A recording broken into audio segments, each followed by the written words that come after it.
It's my life. Lazy. It's my life. Hai, balik lagi bareng aku, Alicia Putri. Di video kali ini, aku akan menjelaskan tentang ilmu komunikasi yang mempunyai 12 prinsip yang sudah diuraikan oleh pakar komunikasi itu sendiri. Kira-kira prinsip apa saja sih? Oke, let's get started. Prinsip pertama dalam komunikasi adalah komunikasi sebagai proses simbolik. Komunikasi ini lebih kepada branding diri kita. Biasanya anak-anak zaman sekarang akan membranding dirinya di aplikasi Instagram. Setiap perilaku mempunyai potensi komunikasi. Gerak-gerik seseorang menentukan apakah proses komunikasi akan berjalan atau tidak. Contohnya, ketika saya sedang mendengarkan teman saya bercerita. Saat itu, saya memberikan sign dengan mengangguk-anggukan kepala saya, yang bisa diartikan bahwa saya mendengarkan dan saya paham akan cerita teman saya. Komunikasi mempunyai dimensi isi dan dimensi hubungan. Ketika saya mengatakan jika teman saya ganteng, maka akan menjadi hal yang biasa karena kita hanya sebatas teman. Lain hal ketika saya mengatakan ke pacar saya ganteng, maka dari sini kita paham bahwa pesan yang sama bisa ditafsirkan berbeda bila disampaikan dengan orang yang mempunyai relasi yang berbeda dengan saya. Komunikasi berlangsung dalam berbagai tingkat kesengajaan. Komunikasi digunakan oleh setiap makhluk hidup dengan strata yang berbeda. Kedudukan seseorang mempengaruhi dalam penyampaian komunikasi yang direncanakan. Seperti ketika saya berencana untuk bertukar pikiran dengan teman saya, maka terjadilah komunikasi di antara kita. Diadakannya rapat panitia ketika saya mengikuti organisasi juga merupakan komunikasi yang benar-benar direncanakan. Komunikasi terjadi dalam konteks ruang dan waktu. Saat saya menghadiri farewell party, saya akan menggunakan dress yang sesuai dengan tema pesta tersebut. Secara tidak langsung, gaya berpakaian saya menunjukkan saya akan pergi untuk berpesta. Ini gambarnya. Sedangkan ketika saya di rumah, maka saya akan berpakaian dengan sederhana. Komunikasi melibatkan prediksi peserta komunikasi.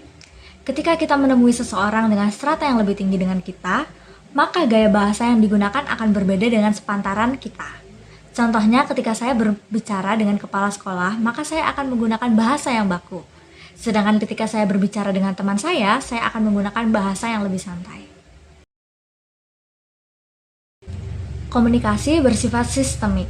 Komunikasi ini dipengaruhi oleh beberapa faktor, antara lain keluarga, lingkungan, dan pendidikan. Suatu ketika saya pernah bertemu dengan seseorang yang notabene-nya tidak mengenyam bangku sekolah. Hal ini berpengaruh pada topik pembicaraan dan gaya bahasa yang digunakan saat berkomunikasi dengan beliau. Semakin mirip latar belakang sosial budaya, maka semakin efektiflah komunikasi. Saya sendiri mengalami hal tersebut ketika saya di pantai dan bertemu dengan salah satu mahasiswa yang berasal dari NTT. Maka komunikasi di antara kita lebih efektif karena memiliki ikatan. Komunikasi bersifat non-sekuensial. Komunikasi ini terjalin karena adanya rasa saling membutuhkan ketika sedang kerja kelompok. Seperti contohnya, saling membantu menjadikan adanya interaksi dua arah yang saling berbalik. Komunikasi bersifat prosual, dinamis, dan transaksional. Ketika seorang penjual menawarkan beberapa barang ke saya dan saya tertarik untuk membelinya, padahal saya tidak sedang membutuhkan barang tersebut, maka komunikasi bersifat transaksional sudah berhasil. Komunikasi bersifat irreversible.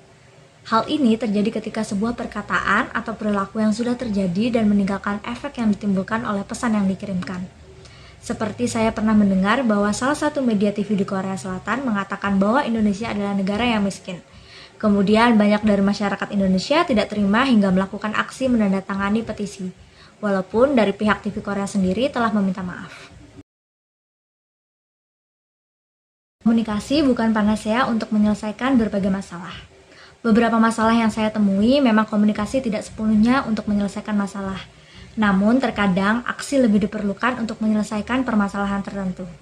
Contohnya ketika saya dan teman-teman menjalankan kegiatan untuk berbagi masker dan hand sanitizer. Saat itu kami memilih untuk fokus memberikan masker kepada orang sekitar yang tidak menggunakan masker daripada hanya sekedar mengingatkan untuk memakai masker. It's my life. Demikianlah penjelasan saya untuk ke-12 prinsip komunikasi. Saya Alicia Putra Jadima mengucapkan terima kasih sudah menonton video saya sampai akhir dan see you di next project. It's my life.